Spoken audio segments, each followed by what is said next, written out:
Existen secretos que matan, y mi esposo cargó con uno tan pesado que su corazón no aguantó cuando el pasado apareció frente a nosotros. Mi nombre es María Guadalupe, tengo 78 años y durante 20 años de mi vida dormí al lado de un hombre que creía conocer. Pero la verdad, mis queridos, la verdad era tan cruel que cuando finalmente llegó hasta mí, lloré durante días seguidos. Lloré por el tiempo perdido, por las mentiras y, principalmente, por una niña inocente que nunca tuvo la oportunidad de conocer a su propio padre.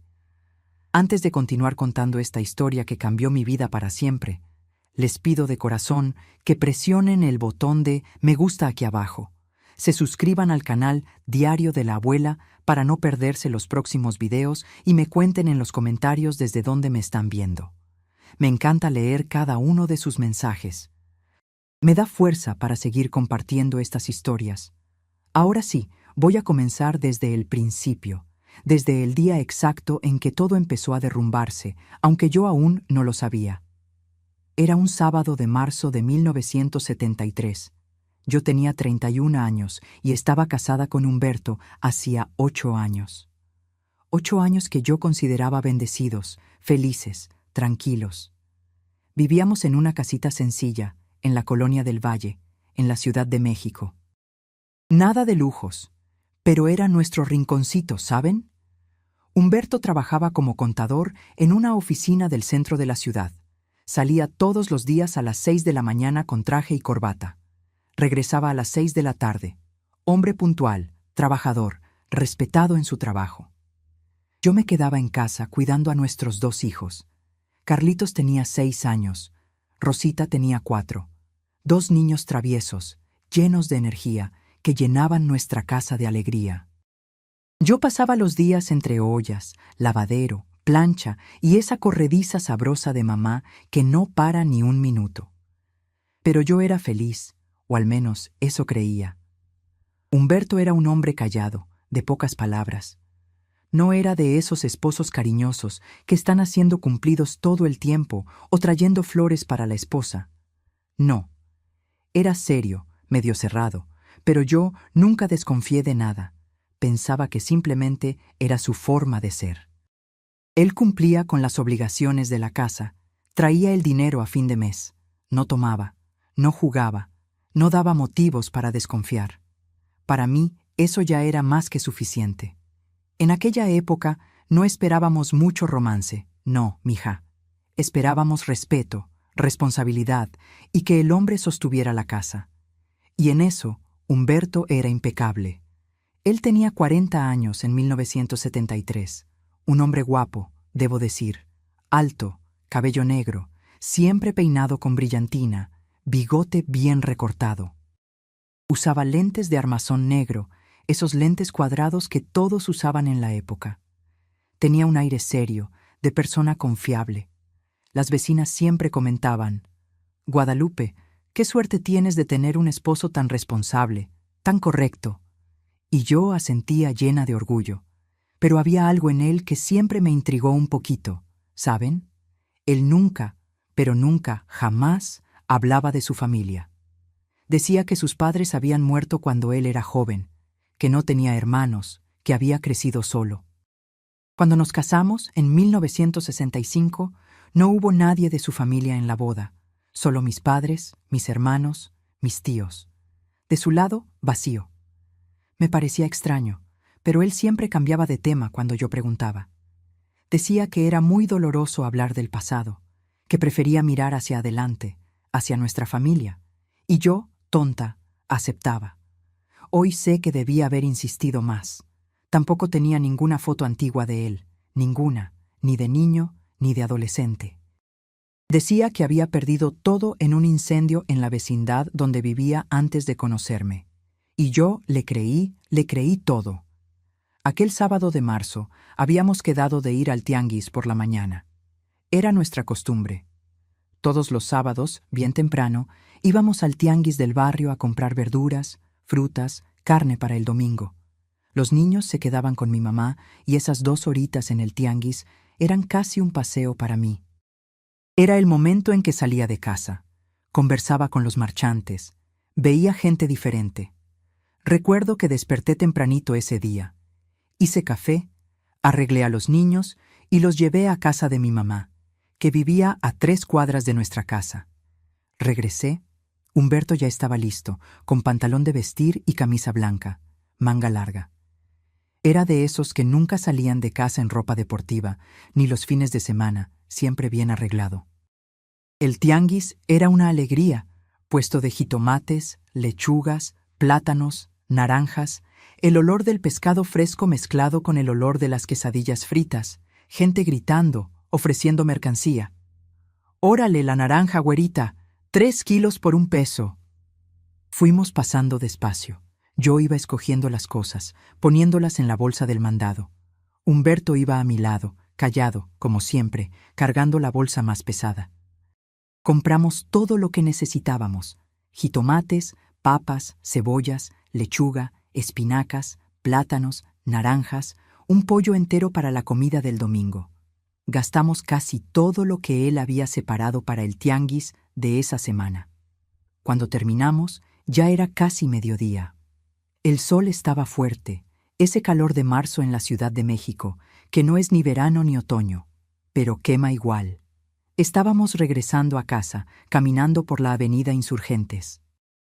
Yo iba platicando, diciendo tonterías, comentando que los plátanos habían subido de precio, que la marchante de las verduras había sido muy amable.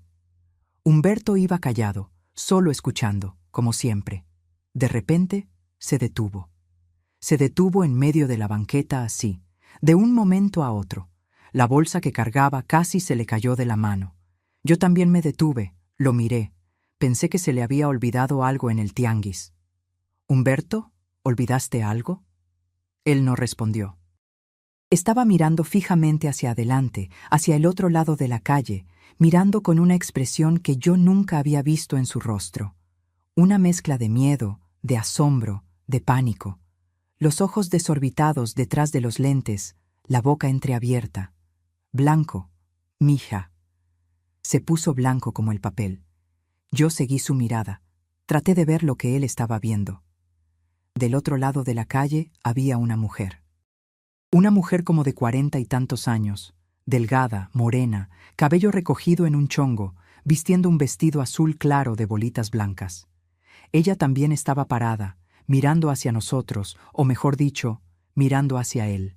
Y ella también tenía una expresión extraña en el rostro. Sorpresa, asustada. «Humberto», lo llamé de nuevo tocándole el brazo. Él comenzó a sudar. Vi el sudor escurriendo por su frente, bajando por el costado de su cara. Comenzó a respirar rápido, jadeante. Se llevó la mano al pecho. «Humberto, ¿qué te pasa? ¿Conoces a esa mujer?» Él intentó hablar, pero no salió ningún sonido. Solo un gemido, la mano apretando el pecho, arrugando la camisa blanca, los ojos aún fijos en la mujer del otro lado de la calle. Ella tampoco se movía. Se quedó parada, mirando con la mano en la boca, como si hubiera visto un fantasma. Y entonces Humberto se tambaleó. «¡Humberto!», grité, soltando mi bolsa, tratando de sostenerlo, pero él era mucho más pesado que yo. Cayó de rodillas en la banqueta, la mano aún en el pecho, el rostro retorcido de dolor. «¡Ayúdenme! ¡Alguien ayúdeme!», empecé a gritar desesperada. Las personas en la calle comenzaron a acercarse. Un hombre vino corriendo, ayudó a recostar a Humberto en el suelo, le aflojó la corbata. «Parece infarto», dijo el hombre. «Que alguien llame a la ambulancia». Yo estaba arrodillada a su lado, sosteniendo su mano, llorando. «Humberto, aguanta, aguanta, mi amor. Ya viene la ambulancia». Él abrió los ojos, me miró. Estaba tan pálido, tan débil. Apretó mi mano con una fuerza que no sabía que aún tenía, y entonces susurró bajito. Casi no se pudo oír con todo ese ruido de gente alrededor. «La niña, Guadalupe. La niña tenía razón sobre mí». «¿Qué niña, Humberto? ¿Qué niña? ¿De qué estás hablando?» Él cerró los ojos, perdió el conocimiento. Miré hacia el otro lado de la calle, buscando a la mujer de vestido azul. Había desaparecido. Se había ido. Ni siquiera sabía quién era, ni pude ver bien su rostro con toda esa confusión. Solo recuerdo el vestido azul de bolitas blancas. La ambulancia tardó lo que parecieron horas, pero probablemente fueron unos 15 minutos. Llegó con la sirena aullando. 2 paramédicos bajaron corriendo, pusieron a Humberto en una camilla, le pusieron una mascarilla de oxígeno en la cara y lo subieron a la ambulancia. Yo subí con él, sin entender nada aún, en shock. En el camino al hospital me quedaba mirándolo, inconsciente, conectado a esos aparatos, y no paraba de pensar. ¿Qué niña tenía razón sobre él? ¿Y quién era esa mujer de vestido azul? Lo ingresaron al hospital, se lo llevaron directo a la sala de urgencias. Yo me quedé en la sala de espera, sola, temblando, rezando. Recé todas las oraciones que sabía. Ave Marías, Padre Nuestros, hasta la oración que había aprendido con mi abuela y nunca más había rezado. Me quedé ahí horas sola. Ni siquiera había avisado a mi mamá todavía, ni había pensado en los niños. Estaba en shock completo. Un médico vino a hablar conmigo, ya eran como las 5 de la tarde. Un hombre joven de bata blanca, estetoscopio al cuello. ¿Usted es la esposa del señor Humberto? Sí, doctor. ¿Cómo está? Tuvo un infarto agudo al miocardio, un infarto grave. Logramos estabilizarlo, pero está muy débil. Va a quedar internado, probablemente unos días en terapia intensiva. ¿Se va a poner bien, doctor? Vamos a hacer lo posible, señora, pero fue un infarto serio. Va a necesitar mucho reposo, cuidados, y aun cuando salga de aquí, no va a poder tener emociones fuertes, estrés y esas cosas. Su corazón quedó muy fragilizado. Le agradecí. El médico se fue. Me quedé ahí un rato más, hasta que pudieron llevarme a verlo. Estaba en una cama de terapia intensiva, inconsciente, lleno de cables, aparatos pitando. Se veía tan frágil, tan pequeño en esa cama. Mi esposo, que siempre había sido tan fuerte, tan seguro. Regresé a casa de madrugada. Recogí a los niños en casa de mi mamá al día siguiente. Traté de explicarles que su papá estaba enfermo, pero que se iba a poner bien. Eran pequeños, no entendieron bien la gravedad. Humberto estuvo internado 12 días. Cuando despertó, al tercer día, yo le pregunté sobre la mujer de vestido azul. Me dijo que no recordaba nada, que no vio a ninguna mujer, que lo último que recordaba era estar en el tianguis conmigo. Dijo que debió haber sido algo que comió, que le hizo daño, que causó el infarto, pero yo sabía que no era verdad. Yo había visto la manera en que él miró a esa mujer y ella a él. Había visto el pánico en su rostro. Aquello no fue comida, fue miedo, fue susto, fue el reconocimiento de algo o alguien que él no quería ver nunca más en su vida. Y esa frase, la niña tenía razón sobre mí. ¿Qué niña? ¿Razón sobre qué? Cuando le dieron de alta del hospital, a principios de abril, el médico dio un montón de recomendaciones. Medicinas, dieta sin sal y sin grasa, nada de esfuerzo, nada de emociones fuertes. Humberto regresó a casa, pero no regresó al trabajo. Pidió licencia médica. Se quedó en casa, en la cama, la mayor parte del tiempo, y yo noté cambios en él, cambios extraños. Se puso nervioso, ansioso. Cualquier ruido de carro en la calle saltaba. Si sonaba el timbre, se ponía tenso. Preguntaba quién era antes de que yo abriera la puerta. Empezó a tener pesadillas. Despertaba de madrugada sudando, gritando cosas que yo no entendía. «No puedo dejar que me encuentres», gritaba dormido. «No puedo». Compró un candado y cerró con llave el cajón de su escritorio, donde guardaba los papeles. Nunca había hecho eso antes. Un día llegué a casa, había ido a la tienda a comprar pan y lo encontré quemando papeles en el patio. Papeles viejos, amarillentos. Cuando le pregunté qué era, me dijo que eran documentos antiguos, sin importancia, que estaba haciendo limpieza. Pero la manera en que habló, nervioso, escondiendo las manos que le temblaban, no era normal. Yo trataba de conversar, trataba de entender, pero él no se abría. Decía que todo estaba bien, que solo era el susto del infarto, que tenía miedo de morir y por eso estaba extraño. Yo quería creerle, pero en el fondo sabía que había algo más. En junio, 3 meses después del infarto, tuvo una crisis de ansiedad terrible. Estaba sentado en la sala, leyendo el periódico, cuando de repente empezó a temblar todo, sudando frío, diciendo que estaba teniendo otro infarto. Llamé a la ambulancia de nuevo. Lo llevaron al hospital, pero no era infarto, era pánico, ansiedad. El médico lo medicó, mandó que hiciera seguimiento con psiquiatra, pero en aquella época, en 1973, los hombres no iban al psiquiatra. Se consideraba cosa de locos, de enfermos mentales. Humberto se negó. Continuó en casa cada vez más callado, más distante. Los niños lo extrañaban. «Mami, ¿por qué papi ya no juega con nosotros?», preguntaba Carlitos. Y yo no sabía qué responder.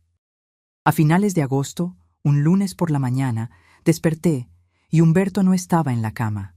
Pensé que había ido al baño, pero no estaba ahí. Fui a la sala, a la cocina, no estaba. Fui al patio. Lo encontré caído cerca del lavadero. «¡Humberto!». Corrí hasta él. Lo volteé boca arriba. Estaba frío, helado, los ojos abiertos, vacíos, la boca entreabierta.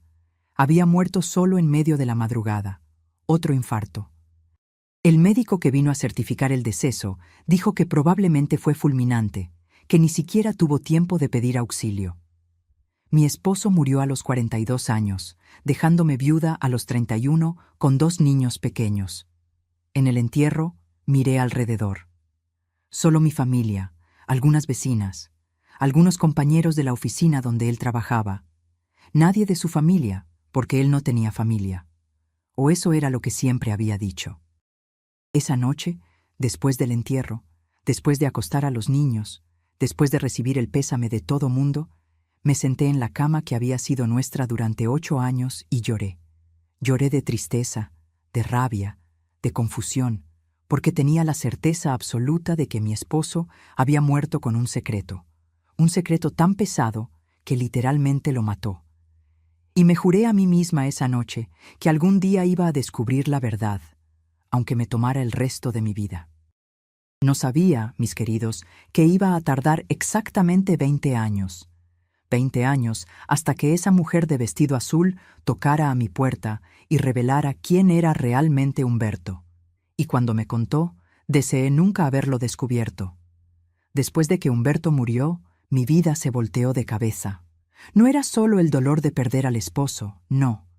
Era tener que arreglármela sola, con 2 niños, sin profesión, sin experiencia de trabajo, en una época en que la mujer viuda era prácticamente olvidada por la sociedad.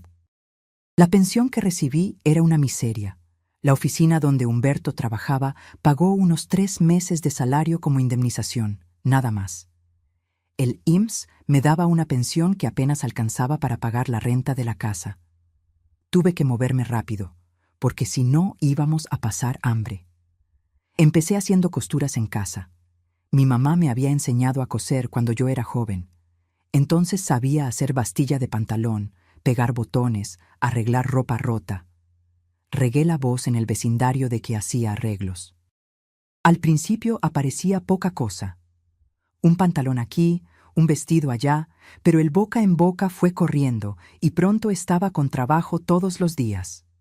Despertaba a las 5 de la mañana, arreglaba a los niños, los llevaba a la escuela, regresaba corriendo a casa, me sentaba en la máquina de coser y me quedaba hasta la hora de ir por ellos. Después de que dormían, volvía a la máquina y me quedaba hasta la medianoche, la 1 de la mañana. Mis dedos vivían picados de aguja. Mi espalda me dolía de estar encorvada sobre la máquina, pero era la manera.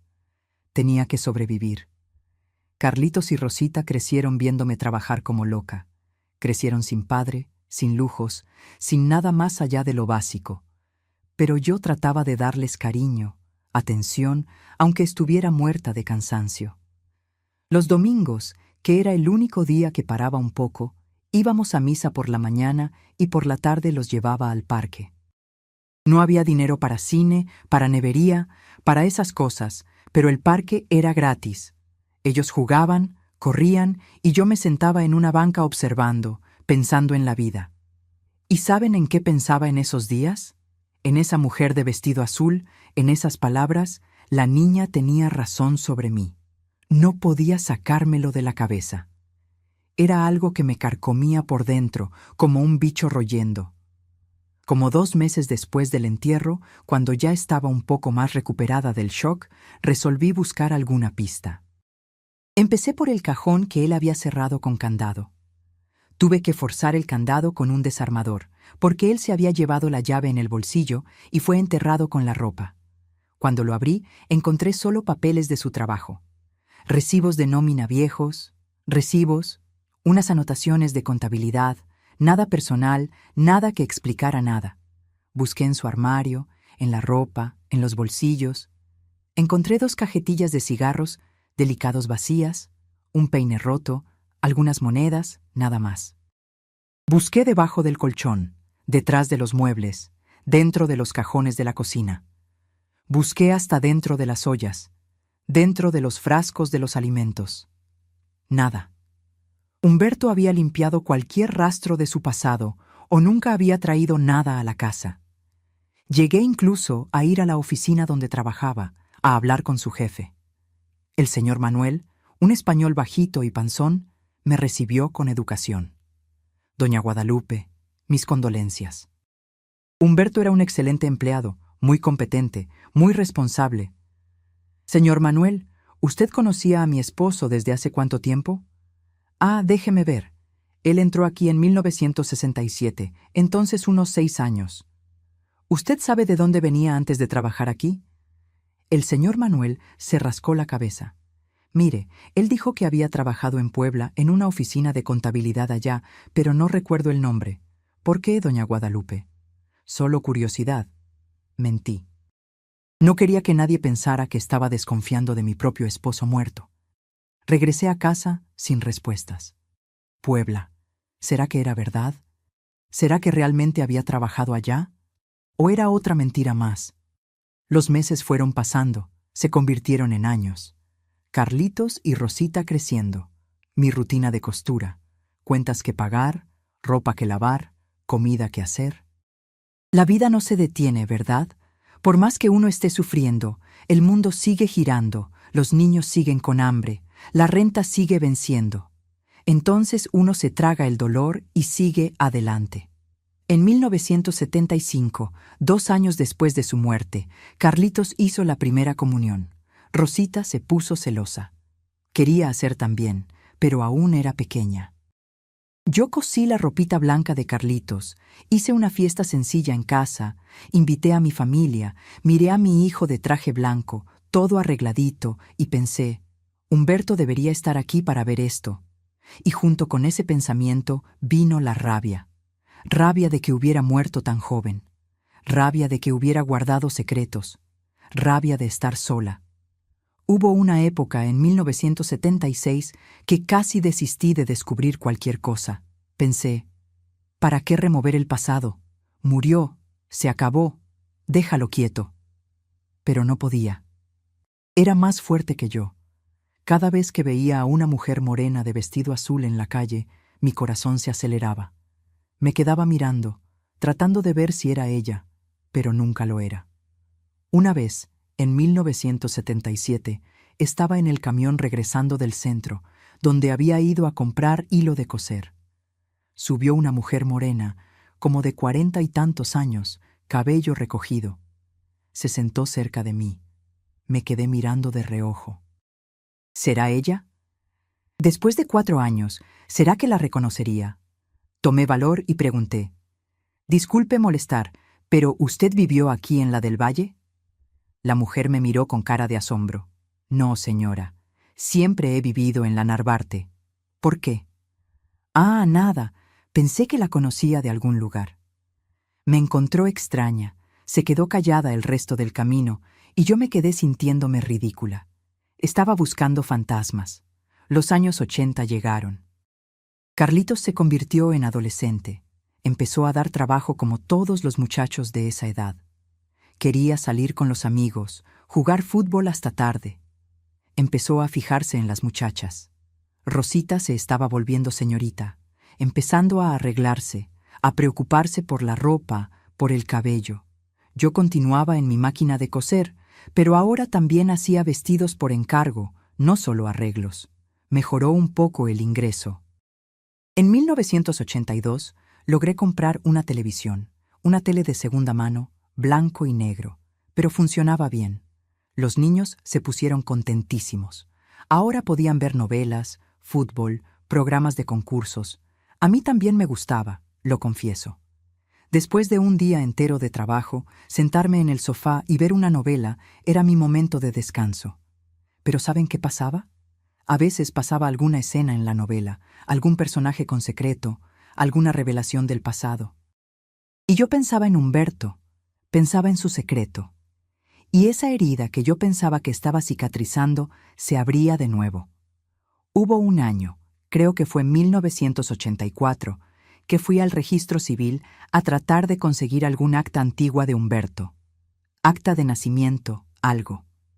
La señorita del registro buscó y no encontró nada a su nombre nacido en la Ciudad de México. Me pidió que regresara otro día, que iba a buscar mejor. Regresé 3 veces. Nada. Era como si Humberto no existiera antes de 1965, antes de conocerme. Eso me dio un frío en la columna. ¿Cómo así? No existía registro. Todo el mundo tiene acta de nacimiento. Todo el mundo nace en algún lugar. Tiene un registro, un documento. ¿Dónde estaba el de él? Empecé a sospechar que Humberto no era su nombre verdadero. Empecé a pensar que había cambiado de nombre. ¿Pero por qué? ¿Por qué un hombre cambiaría de nombre? Solo si estuviera huyendo de algo o de alguien. Ese descubrimiento me atormentó durante meses. Miraba la foto de él que tenía en la mesita de la sala. La foto de nuestra boda. Él de traje oscuro, yo de vestido blanco sencillo. Y preguntaba bajito: ¿quién eras tú, Humberto? ¿Cuál era tu nombre verdadero? Pero la vida no se detenía para que yo me quedara atormentándome. Carlitos terminó la preparatoria en 1985. Empezó a trabajar como mensajero en un despacho de abogados. Rosita estaba en la prepa queriendo estudiar para maestra. Yo continuaba cosiendo, pero ahora mis dedos ya estaban llenos de callos. Mi vista comenzaba a forzarse con el hilo delgado. Mi espalda dolía permanentemente. Nos cambiamos de casa en 1986. La casita donde vivíamos fue vendida. El dueño no quiso renovar la renta. Tuvimos que buscar otro lugar. Encontramos un departamentito chiquito en la colonia Doctores, 2 recámaras, sala y cocina.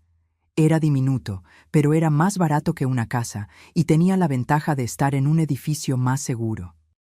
Para esa época, la Ciudad de México ya se estaba poniendo violenta. Asaltos por todos lados. Teníamos que protegernos. En la mudanza, cuando estaba empacando las cosas, encontré una caja de zapatos vieja en lo alto del ropero. Era una caja que le había pertenecido a Humberto. La reconocí porque tenía el nombre de la zapatería escrito en la tapa. La abrí, esperando encontrar zapatos viejos, pero adentro había unas fotos. 3 fotos en blanco y negro, pequeñas. De esas fotos de 3x4. Tomé las fotos con la mano temblando. Eran fotos de un hombre joven, como de 25, 26 años, cabello negro, sin bigote aún, sin lentes. Pero era él. Era Humberto, o quien quiera que fuera. Volteé las fotos buscando alguna anotación atrás. Nada. Solo las fotos. Miré esas fotos y lloré. Lloré porque ese hombre joven de la foto se había convertido en mi esposo. Había dormido a mi lado durante 8 años. Me había dado 2 hijos y yo no sabía nada sobre él. Nada en absoluto. Guardé las fotos conmigo. Las puse dentro de mi Biblia, entre las páginas de los Salmos. Las miraba de vez en cuando, como si mirando esa foto fuera a descubrir quién era. Rosita se graduó de maestra en 1988. Empezó a dar clases en una escuela primaria pública. Carlitos se había vuelto asistente administrativo en el despacho de abogados. Estaba ganando relativamente bien. Empezaron a ayudar en casa, a aliviar mi carga. Yo seguía cosiendo, pero no con esa locura de antes. Podía descansar un poco más. Nos enteramos en 1989 que Carlitos estaba de novio. La novia era una muchacha simpática, Elena, hija de un comerciante. Él la llevó a casa para conocernos. Se comprometieron al año siguiente. Se casaron en 1991. Me convertí en suegra a los 49 años. Rosita también consiguió novio, Jorge, profesor de matemáticas de la escuela donde ella trabajaba. Se casaron en 1992. En menos de 2 años, mis 2 hijos habían salido de casa, formado familia. Me quedé sola en el departamento de la doctores. Sola, pero no solitaria. Venían a visitarme toda la semana. Elena quedó embarazada rápido. Me dio mi primer nieto en 1992, Pedrito. Me convertí en abuela. ¡Qué alegría, Dios mío! Sostener a ese bebito en mis brazos, verlo abriendo sus ojitos, era como recibir una segunda oportunidad de vivir.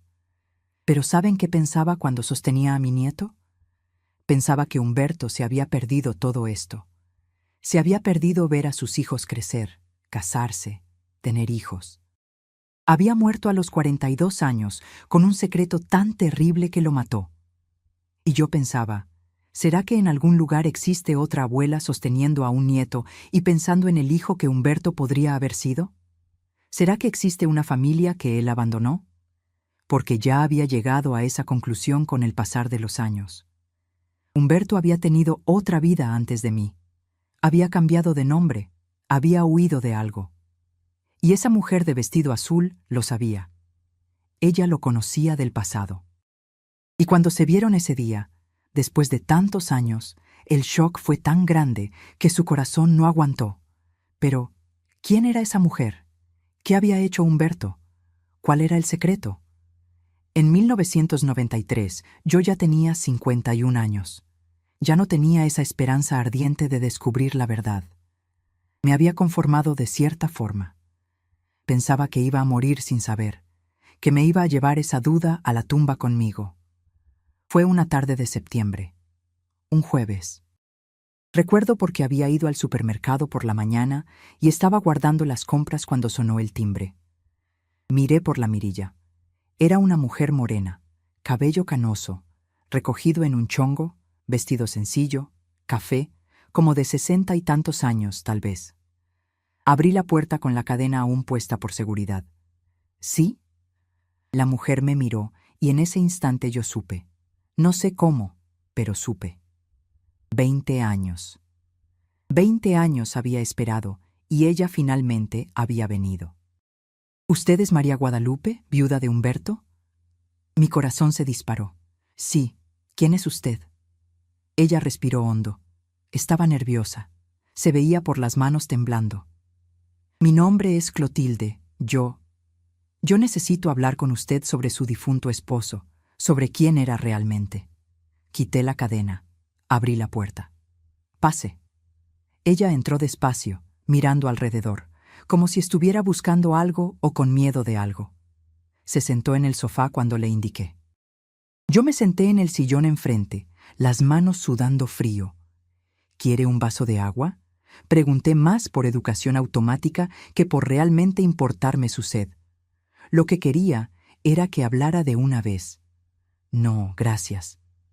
Respiró hondo de nuevo. Doña Guadalupe, tardé 20 años en juntar el valor para venir aquí. 20 años pensando si debía o no debía.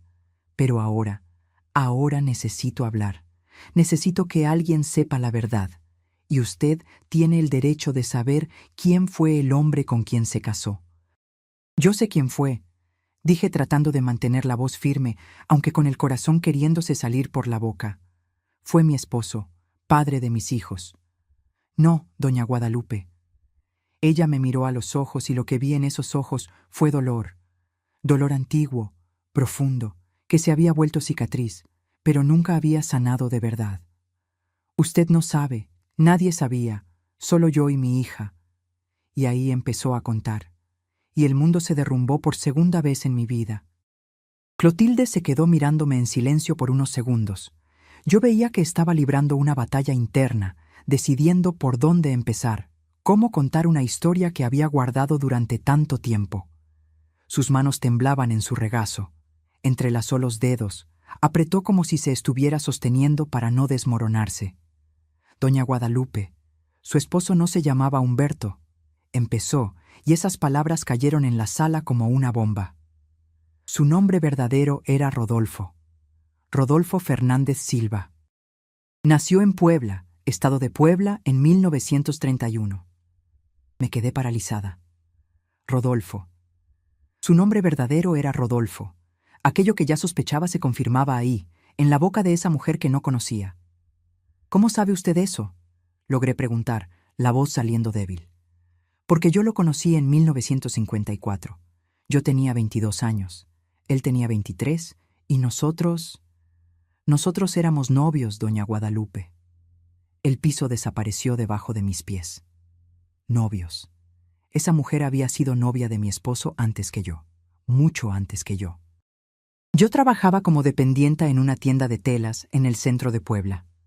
Ella continuó, la voz empezando a fallar. Mi familia era pobre, muy pobre. Mi papá era campesino, mi mamá lavandera. Yo era la mayor de 5 hermanos. Empecé a trabajar a los 14 años para ayudar en casa. Cuando cumplí 18, conseguí el empleo en la tienda de telas. Era un buen trabajo para una muchacha como yo, ¿sabe? Ganaba fijo cada mes. Trabajaba en lo limpio, dentro de una tienda, no bajo el sol fuerte, ni en el campo. Hizo una pausa, tragó saliva.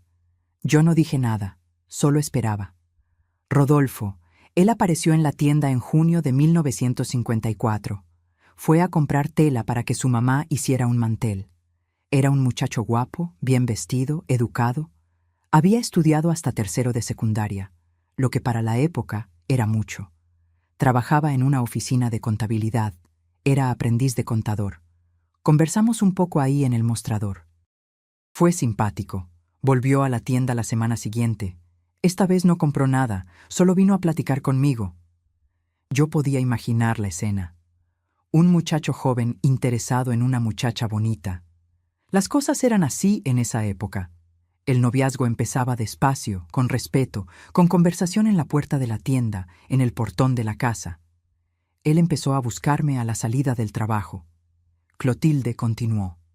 Todos los días a las 6 de la tarde estaba ahí en la puerta de la tienda esperándome. Conversábamos en el camino a mi casa. A mis papás les cayó bien, un muchacho trabajador, con profesión, respetuoso. Después de 3 meses, le pidió a mi papá que fuéramos novios. Noviazgo serio, de esos de casarse. Mi papá aceptó. Ella sonrió un poquito, pero era una sonrisa triste, de esas sonrisas que duelen más que el llanto. Fuimos novios 1 año. Fue un año feliz, doña Guadalupe. Rodolfo era atento, cariñoso a su manera, medio serio, pero cariñoso. Traía flores, me llevaba a pasear al Zócalo los domingos, hablaba de casarse, de tener una casa propia, hijos. Yo soñaba con eso. Soñaba con ser ama de casa, tener mis hijos, mi familia. Era todo lo que una muchacha quería en esa época. Yo sabía exactamente cómo se sentía. Yo también había tenido esos sueños. También había creído que iba a tener una familia feliz, una vida tranquila. En agosto de 1955 nos comprometimos oficialmente. Él me dio un anillo de plata con una piedrita roja. No era de oro, no era diamante, pero para mí era el anillo más bonito del mundo. Se detuvo, los ojos llenándose de lágrimas. Fijamos la boda para mayo de 1956. Iba a ser en la Catedral de Puebla, una fiesta sencilla en casa de mis papás. Yo ya estaba juntando dinero para comprar tela y hacerme mi vestido de novia. Respiró hondo, limpió las lágrimas con el dorso de la mano. Pero en octubre de 1955, en octubre descubrí que estaba esperando un bebé. Ah, ahí estaba. La explicación empezaba a formarse en mi cabeza. Un embarazo antes del matrimonio. En esa época, eso era un escándalo tremendo. Me asusté muchísimo, doña Guadalupe. Me asusté porque no debíamos haber hecho aquello antes de casarnos. Pero pasó una sola vez, y yo quedé embarazada. Ella estaba llorando ahora, las lágrimas escurriendo por el rostro envejecido. Le conté a él. Pensé que se iba a enojar, que me iba a regañar. No sé, pero no. Se puso serio, Pensó un poco y dijo que íbamos a adelantar la boda. Nos íbamos a casar en diciembre mismo, antes de que empezara a notarse la pancita. Nadie necesitaba saber que el bebé había sido hecho antes. ¿Y sus papás?, pregunté. No les conté. Rodolfo me dijo que no contara. Dijo que cuando nos casáramos, ahí sí contaba. Decía que había quedado embarazada justo después de la boda, en la luna de miel. En esa época, muchas mujeres quedaban embarazadas rápido, entonces nadie iba a sospechar. ¿Y qué pasó? Clotilde cerró los ojos. El dolor en su rostro era físico, como si cada palabra costara un pedazo del alma. Noviembre, final de noviembre. Yo estaba de 3 meses de embarazo. La pancita todavía no se notaba, pero yo ya estaba sintiendo náuseas, cansancio. Rodolfo había desaparecido hacía 3 días. No apareció a buscarme en el trabajo, no mandó recado, nada. Me preocupé. Pensé que se había enfermado. Fui a su casa, a la vecindad donde vivía. Él no era de Puebla. Había venido de un pueblito más chico cerca de ahí, y vivía en una vecindad en el centro. La dueña de la vecindad dijo que había salido el lunes por la mañana con una maleta. Dijo que iba a viajar por trabajo. No volvió el martes, no volvió el miércoles, no volvió el jueves. El viernes fui a la oficina de contabilidad donde trabajaba.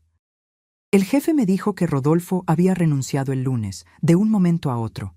Dijo que había conseguido un empleo mejor en otra ciudad y se estaba yendo. Dios mío, había huido, simplemente tomó sus maletas y huyó. Me quedé una semana esperando. Clotilde continuó, la voz cada vez más entrecortada. Una semana pensando que iba a volver, que iba a mandar una carta explicando, que me iba a ir a buscar, pero no vino nada, nada. Había desaparecido, se evaporó, como si nunca hubiera existido. Tuve que contarles a mis papás. Mi mamá lloró, mi papá me quiso matar, literalmente me quiso matar. Agarró el cinturón y me pegó hasta sangrar. Dijo que había avergonzado a la familia, que yo era una sinvergüenza, una perdida. Mi mamá le suplicó que no me echara de la casa, pero él me echó de todas formas. Dijo que no quería una hija deshonrada bajo su techo. Me llevé la mano al pecho. Esa historia era para partirse el corazón. Una muchacha de 22 años, embarazada, abandonada por su novio, echada de su casa por sus padres. Me fui a vivir con una tía, hermana de mi mamá, que era viuda y vivía sola en un cuartito en la periferia de Puebla. Ella me aceptó, gracias a Dios, pero tuve que dejar el trabajo en la tienda, porque cuando el embarazo empezó a notarse, la dueña de la tienda me corrió. Dijo que no quería muchacha soltera embarazada trabajando ahí, que era mal ejemplo para las otras empleadas. Me quedé sin dinero. Mi tía trabajaba lavando ropa para afuera y yo ayudaba como podía, pero embarazada era difícil. Pasábamos hambre, doña Guadalupe. Comíamos una vez al día, a veces ni eso. Yo le rogaba a mi mamá que me ayudara. Ella venía a escondidas de mi papá a traer un poco de comida, unas ropas viejas, pero era poco, era muy poco. Ella estaba sollozando. Ahora me levanté, fui a la cocina, tomé un vaso de agua, se lo di. Ella bebió, agradeció, trató de calmarse. La bebé nació en mayo de 1956, exactamente en el mes que yo debía estar casándome. Mi tía llamó a una partera porque hospital no tenía dinero para pagar. Fue un parto difícil, tardado. La bebé nació de madrugada, una niña chiquitita, flaquita, pero nació viva. Lloró. Le puse de nombre Esperanza porque me gustaba ese nombre, lo encontraba bonito y también porque era el nombre de una persona que sufrió mucho, igual que yo estaba sufriendo. Esperanza, la niña que Humberto. Rodolfo había mencionado antes de desmayarse. La niña tenía razón sobre mí, pero pronto me di cuenta de que había algo mal con Esperanza. Clotilde continuó. No movía bien las piernitas, no movía los bracitos, se quedaba muy flojita, muy paradita. La partera dijo que era normal, que el bebé recién nacido era así, pero yo sentía que no. A los 2 meses la llevé a un centro de salud. El médico la examinó, hizo unas pruebas y me dio la noticia. Esperanza tenía parálisis cerebral grave. Nunca iba a caminar, nunca iba a hablar bien, iba a necesitar cuidados especiales toda la vida. Me llevé la mano a la boca. Una niña con parálisis cerebral en esa época, sin recursos, sin dinero, sin estructura, era una sentencia de sufrimiento. Doña Guadalupe, no le voy a mentir. Hubo días que quise morirme, quise aventarme al río con Esperanza en brazos y acabar con ese sufrimiento, pero no tuve valor. Miraba esa carita de ella, esos ojitos que me miraban aunque sin entender nada, y no podía. Era mi hija, tenía que cuidarla, y la cuidé. La cuidé durante 20 años. Trabajé de lavandera, de sirvienta, de lo que apareciera.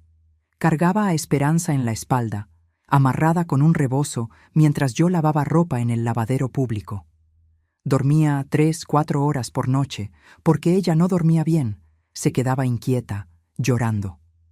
Mi tía me ayudó hasta que murió en 1963. Después de eso, me quedé sola de verdad. Esperanza creció, pero siguió del tamaño de una niña, flaca, frágil. No hablaba, solo hacía unos sonidos, no caminaba. Yo tenía que cargarla para todos lados, darle de comer en la boca, cambiarle el pañal, bañarla, toda la vida. Clotilde dejó de hablar. Se quedó mirando sus propias manos, esas manos gastadas de tanto trabajar.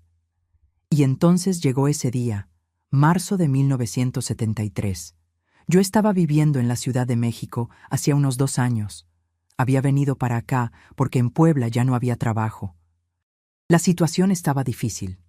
Vine a tratar de salir adelante en la capital. Conseguí un cuartito en una vecindad en la del Valle, cerca de Insurgentes. Trabajaba de empleada doméstica en casas de familia. Dejaba a Esperanza encerrada en el cuarto cuando me iba a trabajar. No había de otra. Ese sábado había ido a visitar a una prima que vivía unas cuadras de ahí. Estaba regresando a casa. Cuando iba cruzando Insurgentes, miré al otro lado de la calle y lo vi. Rodolfo, después de 18 años, estaba más viejo, con lentes, con bigote, pero era él. Lo reconocí de inmediato, esa cara, esos ojos, esa forma de caminar. Era él. Estaba con una mujer al lado que después supe que era usted, y los dos cargaban bolsas del mandado. Él también me vio. Nuestros ojos se encontraron y yo vi. Vi el reconocimiento, vi el pánico, vi el miedo. Se puso blanco, dejó de caminar y entonces cayó. Me quedé paralizada, doña Guadalupe. Me quedé ahí parada, sin poder moverme, viendo el alboroto que se formó. Usted gritando, gente corriendo, la ambulancia llegando. Yo debía haber ido hasta allá. Debía haber hablado con usted, contado todo ahí mismo, pero no pude. Me dio miedo. ¿Miedo de qué? Ni sé. Solo sé que di la vuelta y me fui. Me enteré después, por una vecina que conocía gente de su colonia, que Rodolfo había sobrevivido, pero que había quedado muy mal. Y meses después me enteré de que había muerto. ¿Y sabe lo que sentí? Nada. No sentí pena, no sentí tristeza, sentí alivio. Alivio porque había muerto sin nunca haber conocido a Esperanza, sin nunca haber tenido que enfrentar lo que hizo, sin nunca haber asumido la responsabilidad. Clotilde me miró a los ojos y lo que vi ahí fue un dolor tan antiguo, tan profundo, que parecía no tener fin. 2 años después, en 1975, Esperanza murió. Una neumonía. Ella siempre fue frágil. Cualquier enfermedad le pegaba fuerte. La llevé al hospital, la internaron, hicieron lo que pudieron, pero no sirvió. Tenía 19 años cuando murió. Pasó 19 años en este mundo sufriendo y su papá nunca jamás quiso saber de ella. Doña Guadalupe, yo sé que usted no tiene la culpa de nada de esto. Sé que usted fue engañada igual que yo, pero yo necesitaba contar. Necesitaba que alguien supiera la verdad, que Rodolfo o Humberto o cualquier nombre que haya usado fue un cobarde. Un cobarde que abandonó a una muchacha embarazada, que huyó de la responsabilidad, que dejó a una niña indefensa sufrir toda la vida sin padre, sin ayuda, sin nada. Esa frase que él dijo antes de desmayarse, que usted me contó años después, cuando nos encontramos de nuevo. La niña tenía razón sobre mí. Era sobre Esperanza. Ella tenía razón. Razón de que su papá era un cobarde, un hombre sin carácter, un hombre que no servía. El silencio que cayó en la sala era pesado, sofocante. Yo no sabía qué decir, no sabía qué sentir. Era rabia, era tristeza, era decepción, era todo al mismo tiempo. Había amado a ese hombre, había dormido a su lado durante 8 años, había tenido 2 hijos con él, y él era un mentiroso, un fugitivo, un cobarde que había abandonado a una mujer embarazada y a una hija enferma. ¿Por qué tardó usted 20 años en contarme esto?, pregunté finalmente. Porque tenía miedo, Clotilde respondió. Miedo de revivir todo aquello. Miedo de que usted no me creyera. Miedo de que usted me culpara, no sé. Y también porque mientras Esperanza estaba viva, yo tenía que concentrarme en cuidarla. No tenía tiempo ni energía para estar removiendo el pasado. Pero después de que ella murió, ese peso se quedó en mí. Ese peso de ser la única persona en el mundo que sabía la verdad. Y hace unos meses decidí que necesitaba compartir ese peso. Necesitaba que alguien más supiera. La busqué a usted. Tardé, pero logré descubrir dónde vivía. Y vine, porque usted tenía el derecho de saber con quién se casó. Tenía el derecho de saber que sus hijos tienen una hermana que murió sin nunca conocerlos. Tenía el derecho de saber la verdad. Me quedé sentada ahí, mirando a esa mujer, tratando de procesar todo. 20 años de preguntas, 20 años de dudas, y ahora todas las respuestas de una vez. Y cada respuesta era peor que la duda. Humberto no era quien yo creía. Nunca lo fue. Era Rodolfo, un hombre que había huido del pasado, cambiado de nombre, construido una vida nueva sobre mentiras. Y cuando el pasado lo encontró, el shock fue tan grande que lo mató. ¿Tiene alguna foto de ella?, pregunté, la voz saliendo en un susurro. De Esperanza. Clotilde buscó en su bolsa, sacó una cartera vieja de cuero gastado, la abrió, sacó una foto pequeña, amarillenta, me la entregó. Miré la foto. Era una niña como de 10, 12 años, flaquita, cabello corto, sentada en una silla de ruedas improvisada, mirando a la cámara con unos ojos grandes, hundidos. No sonreía, solo miraba. Y yo vi en esos ojos, vi el sufrimiento, vi la inocencia, vi una vida que nunca tuvo oportunidad. Esa era la media hermana de mis hijos. Esa niña tenía el mismo papá que Carlitos y Rosita. Y yo nunca lo supe. Ellos nunca lo supieron. Nadie nunca lo supo. Empecé a llorar. Lloré por esa niña que sufrió toda la vida. Lloré por Clotilde, que cargó una carga sola durante décadas. Lloré por mí por haber amado a un hombre que no lo merecía. Lloré por mis hijos que habían tenido una hermana y nunca pudieron conocerla. Clotilde lloró conmigo. 2 mujeres sentadas en una sala pequeña de un departamento llorando por el mismo hombre. Una que él abandonó, otra que él engañó, ambas víctimas de su cobardía. Después de que Clotilde salió de mi departamento esa tarde, me quedé sentada en el sofá durante horas. No me moví, no prendí la luz cuando oscureció. Me quedé ahí sola en la oscuridad, sosteniendo esa foto de Esperanza, tratando de entender cómo mi vida se había volteado de cabeza en cuestión de minutos. Todo lo que yo creía saber sobre mi matrimonio era mentira. Cada momento que había considerado feliz, cada recuerdo bueno, cada vez que había defendido la memoria de Humberto ante mis hijos, diciendo que su papá era un hombre bueno, trabajador, honesto, todo estaba construido sobre una farsa. Había dormido al lado de un mentiroso durante 8 años. Había tenido hijos con un hombre que ya había abandonado a otra hija. Había llorado su muerte, había guardado el luto, había defendido su memoria, y él no merecía nada de eso, nada.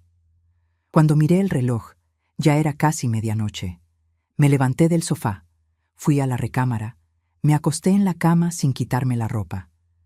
Me quedé mirando al techo, a la oscuridad, con miles de pensamientos atravesando mi cabeza. Debía contarles a mis hijos. Debía destruir la imagen que tenían de su padre. Carlitos tenía 26 años, Rosita tenía 24. Los dos eran adultos, tenían sus vidas, sus familias. ¿Para qué aventarles esa bomba encima? ¿Para qué hacerlos sufrir por algo que pasó antes de que nacieran? Pero al mismo tiempo tenían el derecho de saber la verdad. Tenían el derecho de saber que existió una hermana de ellos, que murió, que sufrió. Tenían el derecho de saber quién era realmente su padre. Pasé toda la noche despierta, dándome vueltas de un lado para otro. Esas preguntas atormentándome. Cuando salió el sol, todavía no tenía respuesta. El sábado, Carlitos vino a visitarme con Elena y Pedrito. Llegaron a media mañana, alegres, trayendo el pan dulce fresco de la panadería para tomar café conmigo. Pedrito, con 1 añito de edad, estaba empezando a dar sus primeros pasitos, sosteniéndose de los muebles. Yo lo cargué en brazos, sentí ese olorcito a bebé, esa piel suave y pensé, Esperanza nunca pudo hacer esto, nunca dio sus primeros pasos, nunca jugó, nunca tuvo una infancia normal. «Mamá, ¿está usted bien? Tiene cara de cansada», Elena comentó preocupada. «No dormí muy bien, solo eso». Mentí. Ya me estaba volviendo buena para mentir. Aprendí del mejor, después de todo. Tiene que cuidar su salud, mamá. No puede estar matándose trabajando. Carlitos habló con esa manera protectora que había desarrollado después de volverse padre. Yo miré a mi hijo. Ese hombre de 26 años, alto, fuerte, trabajador, parecido a su padre en los rasgos de la cara, en la manera seria de ser. ¿Será que él tenía derecho de saber que el padre que tanto admiraba era un cobarde? ¿Que había abandonado a una mujer embarazada? ¿Que había tenido una hija que murió sin nunca haberla conocido? No conté ese día. No tuve valor. Rosita apareció el domingo con Jorge. Ella estaba engordando un poquito. Pensé que fuera solo alimentación, pero ella me contó la noticia. Estaba embarazada de 3 meses. Me iba a dar otro nieto. Me puse feliz por ella. La abracé, la felicité. Pero por dentro, esa felicidad estaba mezclada con una angustia. Otro nieto de Humberto. Otro niño que iba a crecer, pensando que el abuelo había sido un hombre decente. Las semanas fueron pasando. Octubre, noviembre. Yo continuaba cosiendo, continuaba mi rutina, pero parecía que estaba viviendo en automático. Hacía las cosas sin pensar, sin sentir. Era como si una parte de mí se hubiera apagado ese día que Clotilde apareció. En diciembre, en Navidad, reunimos a toda la familia en el departamento de Carlitos, que era más grande que el mío. Estaba todo el mundo ahí. Mis papás, ya bien viejitos, pero aún vivos. Mis hermanos, mis sobrinos, Carlitos, Elena y Pedrito, Rosita y Jorge. Hubo cena, hubo intercambio de regalos, hubo risas, hubo música. Era una fiesta bonita, una familia feliz. Y yo estaba ahí en medio de todo el mundo, sonriendo, conversando, pero sintiéndome completamente sola. Sola, con ese secreto pesado, ese conocimiento que había cambiado todo. Hubo un momento que mi mamá jaló conversación conmigo en la cocina mientras arreglábamos los trastes. «Guadalupe, mija, estás diferente». ¿Está pasando algo? Mi mamá siempre fue muy perceptiva. Aunque con 73 años, la vista débil, las manos temblorosas, ella aún podía leer a sus hijos como nadie. «No, mamá, estoy bien». «No estás, no, te conozco. Te estoy viendo forzar esa sonrisa desde que llegaste». «¿Qué fue?» Yo respiré hondo. Pensé en contar. Pensé en compartir esa carga con alguien. Pero miré a mi mamá, esa mujer que había criado a 6 hijos, que había trabajado toda la vida lavando ropa, pasando necesidades, pero nunca perdiendo la fe, nunca perdiendo la alegría. Ella no merecía cargar con ese peso. No a su edad. «Es solo cansancio, mamá. Mucha costura, mucho trabajo. Voy a descansar más, lo prometo». Ella no pareció convencida, pero no insistió. El año cambió a 1994. México estaba viviendo Bueno, la situación económica estaba complicada, pero la gente seguía adelante. Era tiempo de cambio, de esperanza para algunos, pero yo no sentía esperanza ninguna. Sentía solo un vacío. En febrero, Clotilde apareció de nuevo. Tocó el timbre una tarde de jueves. Cuando abrí la puerta y la vi ahí, mi primer instinto fue cerrar la puerta de regreso. No quería verla, no quería recordar todo aquello, pero ella pidió: «Doña Guadalupe, por favor, solo 5 minutos. Necesito hablar con usted». La dejé entrar. Le ofrecí café. Ella aceptó. Nos sentamos en la mesita de la cocina. Vine a pedir disculpas. Ella empezó: «Sé que le aventé una bomba en su vida. Sé que destruí sus recuerdos, su paz. No debí haber contado. Debí haberla dejado vivir en paz con la memoria que tenía de su esposo». «No», dije, y mi propia voz me sorprendió, firme, clara. «Usted hizo lo correcto. Yo merecía saber la verdad. Por peor que fuera, yo merecía saber. Pero usted está sufriendo. Lo veo en su cara». Estoy sufriendo, pero es un sufrimiento necesario. Es mejor sufrir con la verdad que vivir feliz con una mentira». Nos quedamos en silencio por un rato, tomando café, cada una perdida en sus propios pensamientos. «¿Les contó a sus hijos?», Clotilde preguntó. «No, no les conté. No sé si voy a contar. Ellos tienen una vida buena ahora. Carlitos está feliz con su familia. Rosita está embarazada, emocionada con el bebé que viene. ¿Para qué aventarles esto encima? ¿Para qué hacerlos sufrir? Porque la verdad es importante, doña Guadalupe, por más dolorosa que sea». Ella tenía razón. Yo sabía que tenía razón, pero eso no hacía la decisión más fácil. Clotilde vino a visitarme algunas veces más después de eso. Una vez al mes, más o menos. Conversábamos, tomábamos café, a veces comíamos juntas. Yo fui conociendo mejor su historia. Conocí los detalles del sufrimiento que pasó, del prejuicio que sufrió por ser madre soltera en esa época, de las puertas que se cerraron en su cara, de los trabajos que perdió cuando descubrían que tenía una hija con problemas, de la soledad de cuidar sola a una niña que necesitaba atención las 24 horas del día. Y cuanto más conocía su historia, más rabia sentía hacia Humberto, o Rodolfo, o sea quien sea que fuera. ¿Cómo un hombre podía hacer aquello? ¿Cómo podía simplemente desaparecer, dejar a una mujer embarazada sola, dejar a una hija sufrir? ¿Cómo podía construir una vida nueva, casarse de nuevo, tener otros hijos, como si nada hubiera pasado? ¿Cómo podía dormir de noche, sabiendo que en algún lugar existía una niña suya pasando necesidades? La respuesta era simple: no le importaba. Era un egoísta, un cobarde, un hombre sin carácter. Y yo había amado a ese hombre. Había llorado por él, había guardado el luto, había defendido su memoria. En mayo, el bebé de Rosita nació. Una niña linda, sana, llorona. Le pusieron Laura. Yo estuve en el hospital con ellos. Ayudé a Rosita en los primeros días. Hice lo que toda abuela hace. Cargué a la nieta en brazos. Le di biberón. Le cambié el pañal. Le canté canciones de cuna. Y cuando miraba a esa bebita perfecta, con todos los deditos de las manos y los pies, con ese llanto fuerte de niño sano, yo pensaba en esperanza.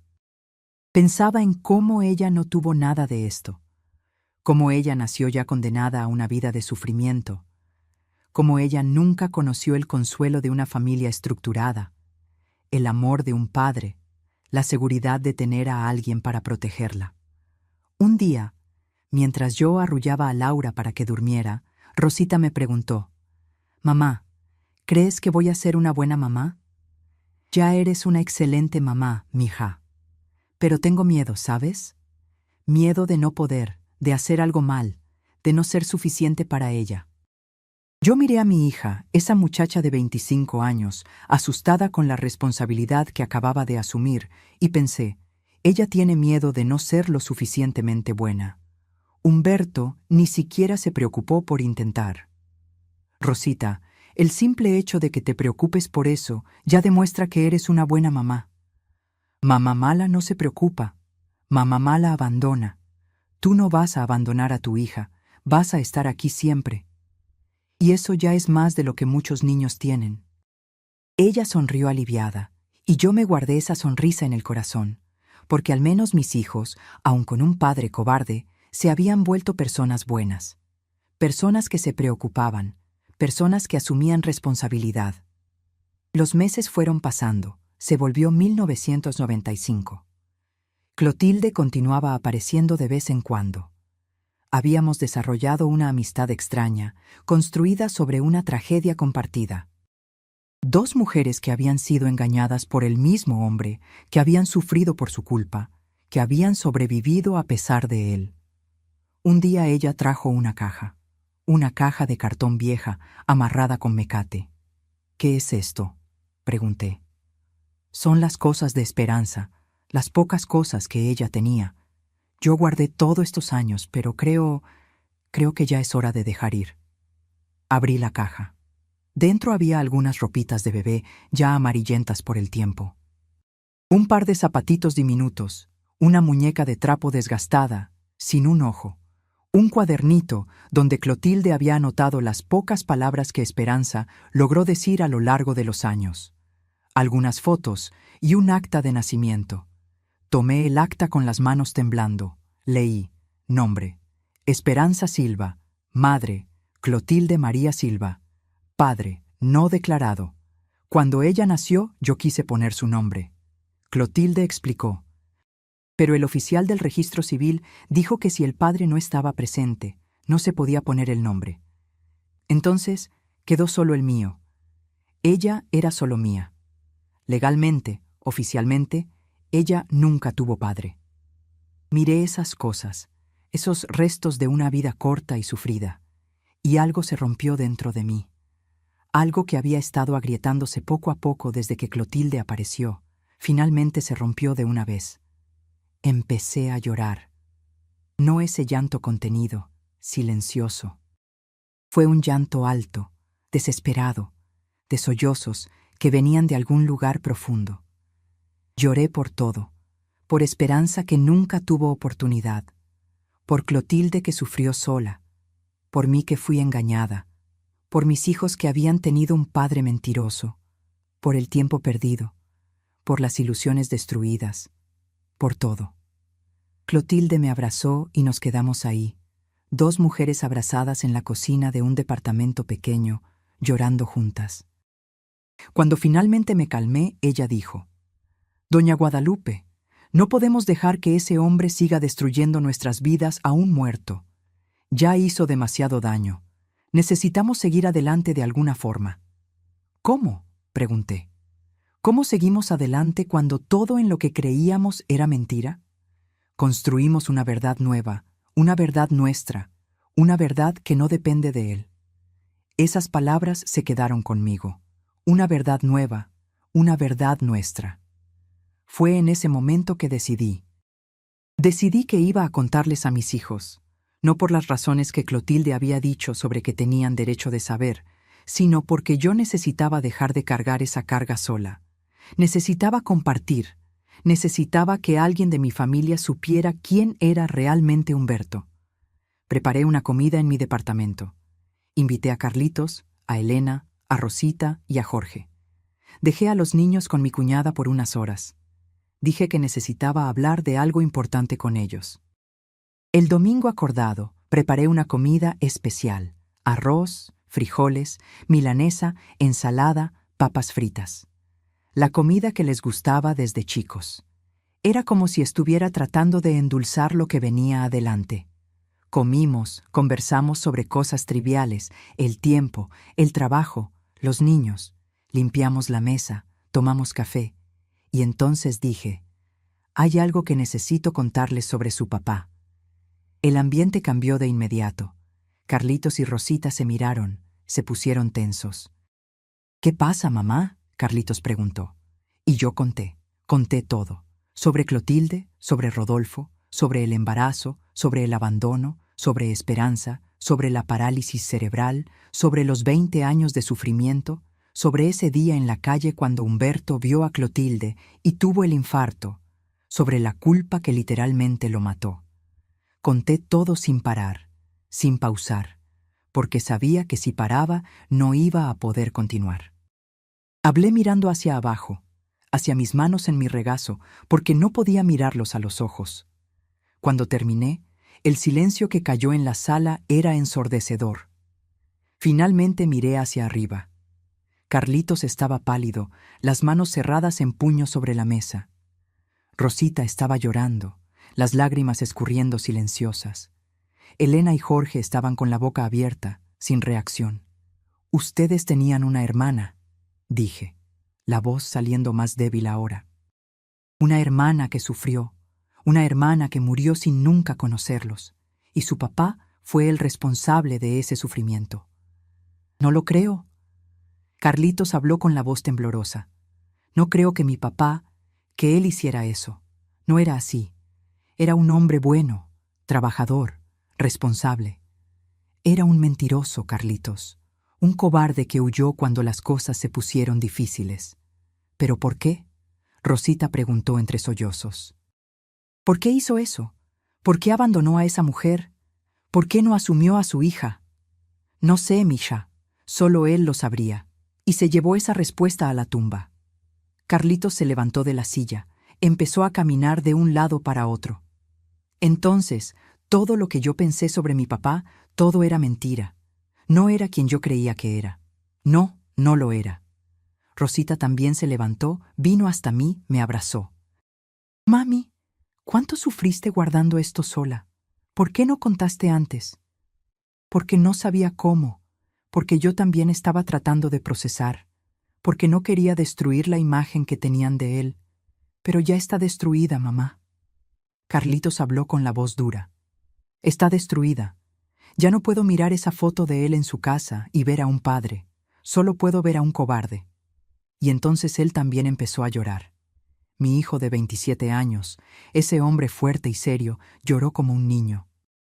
Nos quedamos ahí los cuatro, yo, Carlitos, Rosita y Jorge y Elena, observando, llorando juntos, llorando por el descubrimiento, llorando por la hermana que nunca conocieron, llorando por la mamá y el papá que fueron engañados, llorando por el fin de una ilusión. Pero ahí, en ese llanto compartido, algo empezó a cambiar. La carga que yo cargaba sola ahora estaba dividida. La verdad que me sofocaba ahora estaba abierta. Todavía dolía mucho. Pero dolía un poco menos porque ya no estaba sola. Después de ese domingo, las cosas cambiaron completamente en mi familia. No fue de la noche a la mañana. No. Fue un proceso lento, doloroso, de reconstrucción, de aprender a convivir con una verdad que nadie quería, pero que estaba ahí, sólida, innegable. Carlitos se quedó semanas sin hablarme bien. No era enojo conmigo, lo dejó claro. Era enojo con su padre. Enojo mezclado con confusión, con decepción, con una sensación de traición que no sabía cómo procesar. Toda la imagen que había construido sobre su padre, todos los recuerdos que guardaba con cariño, todo estaba contaminado. «Ahora», me dijo una vez en una de esas conversaciones difíciles que tuvimos, «Mamá, yo miro a Pedrito y pienso, ¿cómo un padre logra abandonar a un hijo? ¿Cómo? Yo preferiría morir antes que abandonar a mi hijo». Y yo no tenía respuesta porque yo tampoco entendía. Rosita reaccionó diferente. Ella se obsesionó con saber más sobre Esperanza. Quería ver todas las fotos. Quería saber todos los detalles de su vida, qué le gustaba, qué hacía, cómo era su carita. Era como si estuviera tratando de compensar los años que no conoció a su hermana, queriendo conocerla ahora, aunque ella ya se hubiera ido. Fue Rosita quien pidió conocer a Clotilde personalmente. Yo le hablé, quedamos de vernos. Un sábado por la tarde, llevé a Rosita a la casa de Clotilde, un cuartito sencillo en una vecindad en la zona sur. Clotilde abrió la puerta, miró a Rosita y las dos se quedaron mirándose por unos segundos. «Tienes sus ojos», Clotilde dijo con la voz entrecortada. Esperanza también tenía ojos oscuros, profundos. Rosita empezó a llorar. «Lo siento, Lo siento por todo lo que usted pasó, por todo lo que Esperanza pasó. Tú no tienes la culpa de nada, muchacha. Ni siquiera habías nacido aún. Se abrazaron, y yo me quedé ahí observando esa escena. La hija que Humberto crió, abrazando a la mujer con la hija que él abandonó. Era doloroso y bonito al mismo tiempo. Clotilde le mostró a Rosita todo lo que había guardado de Esperanza. Las ropitas, los zapatitos, las fotos. Contó historias, pequeñas historias del día a día. Cómo a Esperanza le gustaba cuando ella le cantaba, cómo sonreía cuando el sol le daba en la cara, cómo se ponía inquieta cuando había luna llena. ¿Ella era una niña feliz?, Rosita preguntó. Clotilde pensó antes de responder. Era serena. No sé si feliz es la palabra correcta. Ella no entendía el mundo como nosotros lo entendemos, pero creo que sí. Dentro de su mundito, ella tenía momentos de alegría. Cuando yo la acariciaba, cuando le cantaba, en esos momentos yo veía algo en sus ojos que parecía paz. Rosita regresó de ese encuentro transformada. Me dijo que quería hacer algo para honrar la memoria de la hermana que nunca conoció, pero no sabía qué. Fue Elena, la esposa de Carlitos, quien tuvo la idea. Ella trabajaba en una escuela primaria y conocía varias familias que tenían niños con necesidades especiales, familias pobres que no tenían estructura, que pasaban dificultades. ¿Y si ayudamos a esas familias en nombre de Esperanza? La idea cuajó. Empezó pequeño, muy pequeño. Juntamos algo de dinero, yo, Carlitos, Rosita, Jorge, Elena, y compramos pañales, medicinas, leche especial para una familia que Elena conocía. Una familia con un niño de 5 años con parálisis cerebral, igualito a como Esperanza había tenido. La mamá era sola, trabajaba de empleada doméstica, apenas lograba pagar la renta, mucho menos los cuidados que el niño necesitaba. Cuando llevamos esas cosas a su casa, una casita de madera en una colonia pobre, la mujer lloró. Lloró de gratitud, de alivio. Y aquello nos movió mucho. Empezamos a ayudar a más familias. Difundimos entre conocidos, en la iglesia, en la escuela donde Rosita trabajaba. Aparecieron más casos, más niños, más familias necesitando ayuda. Pañales, medicinas, sillas de ruedas, andaderas, terapia. En 1996 lo formalizamos. Creamos una asociación pequeña, sin fines de lucro. Le pusimos el nombre de Asociación Esperanza, en homenaje a mi hijastra, que nunca conocí, pero que cambió mi vida. Clotilde fue una de las fundadoras. Ella, que había pasado por todo aquello sola, ahora ayudaba a otras mamás a no pasar solas. Empezamos a hacer bazares para juntar dinero, rifas, pedíamos donación a todo el mundo que conocíamos. Yo cosía ropita de bebé y la vendía, dando el dinero para la asociación. Rosita organizaba eventos en la escuela. Carlitos logró conseguir algunas donaciones del despacho de abogados donde trabajaba. Jorge daba clases de regularización gratis a niños necesitados y pedía que los papás, a cambio, contribuyeran con lo que pudieran para la asociación. Era poco. Siempre fue poco. Nunca logramos ayudar a todos los que necesitaban, pero ayudamos a algunos y esos algunos hicieron diferencia. Hubo una mamá que ayudamos, la señora Celia, que me dijo una vez: «Doña Guadalupe, si no fuera por ustedes, no sé qué sería de mi hija. Ustedes nos salvaron». Y aquello, esas palabras sencillas, valían más que cualquier cosa. Los años fueron pasando. Final de los años 90, comienzo de los 2000. Mis nietos creciendo. Pedrito volviéndose un niño inteligente, despierto. Laura volviéndose una señorita estudiosa. Nuevos nietos naciendo. Carlitos tuvo 2 más. Rosita tuvo 1 más. La familia creciendo. Yo fui envejeciendo. Las manos poniéndose más temblorosas, difícil de sostener la aguja. Tuve que dejar de coser profesionalmente en 2001, cuando cumplí 59 años. La vista ya no ayudaba, la espalda dolía demasiado. Me jubilé oficialmente, pasé a vivir de la pensión más la ayuda de mis hijos, pero la asociación continuó. Clotilde también se puso más vieja, pero continuaba activa. Hasta cuando ya no podía salir de casa, ella recibía a las mamás en su cuartito, daba consejos, compartía la experiencia de quién había pasado por aquello. En 2008, Clotilde tuvo un derrame cerebral. Se quedó con el lado izquierdo del cuerpo paralizado. Irónicamente, la misma parálisis que su hija había tenido toda la vida. Fui a visitarla al hospital. Ella estaba consciente, pero débil, muy débil. «Creo que es mi hora, Guadalupe», dijo, el habla medio arrastrada por el derrame. «No digas eso, te vas a recuperar». «No, lo siento, mi cuerpo está cansado. Yo estoy cansada». Sostuve su mano, la mano buena que aún se movía. «Fuiste una guerrera, Clotilde, una guerrera que nunca se rindió». «Fuimos guerreras, yo, tú, todas esas mamás que ayudamos, todas nosotras somos guerreras, porque no hay de otra, ¿verdad? Cuando la vida aprieta, uno o se vuelve guerrero o se rinde, y nosotras no nos rendimos». Murió 3 días después. Tenía 76 años. Había vivido una vida difícil, llena de sufrimiento, pero también llena de dignidad. El entierro fue sencillo. Yo, mis hijos, algunas mamás que ella había ayudado a lo largo de los años. No era mucha gente, pero era gente que importaba.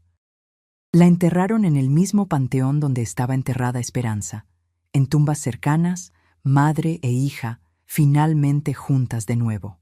Después del entierro, nos quedamos ahí un rato, yo y mis hijos, mirando esas 2 lápidas sencillas. Carlitos había pagado para poner una lápida decente en la tumba de Esperanza, que antes no tenía nada, solo una crucecita de madera. «Mamá», Carlitos dijo, «¿crees que hicimos suficiente para compensar lo que hizo nuestro papá?» «No es sobrecompensar, mijo. Nada de lo que hagamos va a cambiar el pasado. No va a traer a Esperanza de regreso. No va a borrar el sufrimiento de Clotilde, pero es sobre no dejar que ese sufrimiento sea en vano. Es sobre transformar dolor en propósito». «¿Perdonaste a él?», Rosita preguntó. «¿Perdonaste a papi por lo que hizo?». Yo pensé antes de responder. Había pensado mucho sobre eso a lo largo de los años. Sobre perdón, sobre rabia, sobre decepción. No sé si perdoné completamente. Hay días que todavía siento rabia. Rabia de que fuera cobarde. Rabia de que mintiera. Rabia de que causara tanto sufrimiento. Pero aprendí que cargar rabia no cambia nada, solo me lastima. Entonces yo elijo todos los días soltar un poco de esa rabia, no por él, sino por mí, porque yo merezco paz. Esa conversación ahí en el panteón, al lado de las tumbas de Clotilde y de Esperanza, fue liberadora de alguna forma. Era como si estuviéramos haciendo las paces con el pasado, aceptando que sucedió, que fue doloroso, pero que habíamos sobrevivido. Más que eso, lo habíamos transformado en algo bueno. La Asociación Esperanza continuó funcionando por algunos años más. En 2015, tuvimos que cerrar oficialmente por falta de recursos y porque las personas que la operaban estaban quedándose viejas, cansadas. Pero en esos casi 20 años de existencia, ayudamos a más de 200 familias. 200 familias que no pasaron por lo que Clotilde pasó, que no quedaron solas, que tuvieron apoyo. Hoy, en 2025, tengo 78 años. Vivo sola todavía en este mismo departamento de la Doctores. Mis hijos quieren que me vaya a vivir con uno de ellos. Dicen que no es seguro, una mujer de mi edad, vivir sola. Pero yo soy necia. Me gusta mi independencia, mi rinconcito. Tengo 7 nietos ahora y 3 bisnietos. Una familia grande, ruidosa, llena de vida. En cada cumpleaños, en cada Navidad, en cada reunión familiar, los miro a todos y pienso, casi nada de esto hubiera pasado si no fuera por ese día en 1973, ese día que mi mundo se derrumbó cuando Humberto tuvo el infarto. A veces todavía tomo esas fotos viejas, la foto de mi boda con Humberto, las fotos 3x4 de él joven, la foto de Esperanza en la silla de ruedas. Las pongo lado a lado en la mesa y me quedo mirando. Ese hombre en las fotos causó mucho sufrimiento, destruyó vidas, fue cobarde, fue egoísta. Pero de ese sufrimiento nació algo. Nació la amistad entre Clotilde y yo. Nació la Asociación Esperanza. Nació un propósito. No estoy diciendo que valió la pena. Nunca voy a decir eso. Esperanza no debió haber sufrido. Clotilde no debió haber pasado por aquello sola. Humberto debió haber asumido su responsabilidad, pero ya que sucedió, ya que no se puede cambiar, al menos transformamos esa tragedia en algo que ayudó a otras personas. Aprendí muchas cosas en estos 52 años desde que Humberto murió. Aprendí que las personas no son solo blanco o negro. Humberto fue un padre presente para mis hijos, pero fue un padre ausente para Esperanza. Fue un esposo que cumplió los deberes en casa, pero fue un novio que abandonó. Las personas son complejas, pueden ser buenas en un área de la vida y terribles en otra. Aprendí que la verdad, por más dolorosa que sea, siempre es mejor que la mentira, porque la mentira es arena movediza. Crees que estás pisando suelo firme, pero te estás hundiendo y ni te das cuenta. Aprendí que cargar rabia es como tomar veneno y esperar que la otra persona muera. No sirve de nada. Humberto ya murió en 1973. Cargar rabia hacia él 52 años después no lo lastima a él, solo me lastima a mí. Y aprendí principalmente que uno no elige lo que le pasa, pero elige lo que hace con lo que pasa. Yo podía haber guardado ese secreto para siempre. Podía haber dejado que la rabia me consumiera. Podía haberme hundido en la amargura. Pero elegí diferente. Elegí contar la verdad. Elegí transformar dolor en acción. Elegí vivir. Mis hijos preguntan a veces si me arrepiento de haberme casado con Humberto. ¿Y saben cuál es mi respuesta? No. Porque de ese matrimonio nacieron dos personas maravillosas, Carlitos y Rosita. De ellos nacieron mis nietos, mis bisnietos. De ese matrimonio nació también el encuentro con Clotilde, el descubrimiento de Esperanza y todo lo que vino después. No es sobre si Humberto fue bueno o malo, es sobre que la vida continúa a pesar de él. Es sobre que tenemos la fuerza de reconstruir cuando todo se derrumba. Es sobre encontrar luz aún en la oscuridad. Hoy, cuando miro hacia atrás, veo una vida larga, una vida con mucho dolor. Es verdad, con muchas decepciones, pero también con mucha superación, con mucha fuerza, con mucho amor, porque al final, el amor que di a mis hijos, a mis nietos, a Clotilde, a todas esas familias que ayudamos, ese amor es más grande que cualquier mentira que Humberto contó. Él quiso borrar el pasado, quiso fingir que Esperanza no existía, pero ella existió. Y a través de la asociación que llevó su nombre, ella ayudó a cientos de niños que nunca conoció. De una forma extraña, chueca, dolorosa, ella hizo diferencia en el mundo. Y yo sobreviví. No solo sobreviví, viví. Continúo viviendo.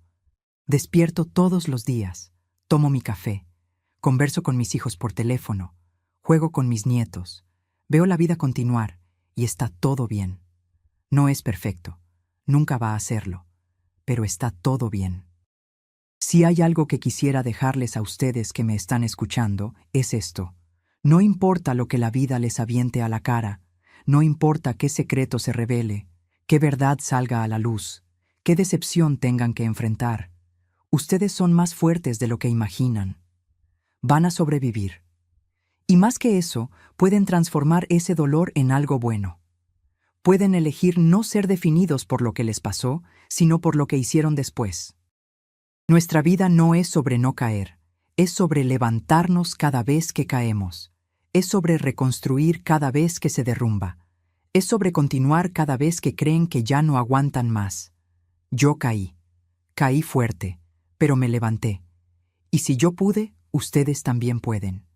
Que Dios los bendiga a cada uno de ustedes. Que tengan fuerza para enfrentar sus verdades, valor para seguir adelante y sabiduría para transformar dolor en propósito. Y si esta historia tocó su corazón de alguna forma, si los hizo reflexionar sobre su propia vida, les pido de corazón que dejen su me gusta aquí abajo, se suscriban al canal Diario de la Abuela para escuchar más historias como esta y dejen en los comentarios cuál es su mayor lección de superación. ¿Qué les enseñó la vida? Leo todos los comentarios y cada uno de ellos me da fuerza para seguir compartiendo estas historias con ustedes. Un beso en el corazón de cada uno y hasta la próxima historia.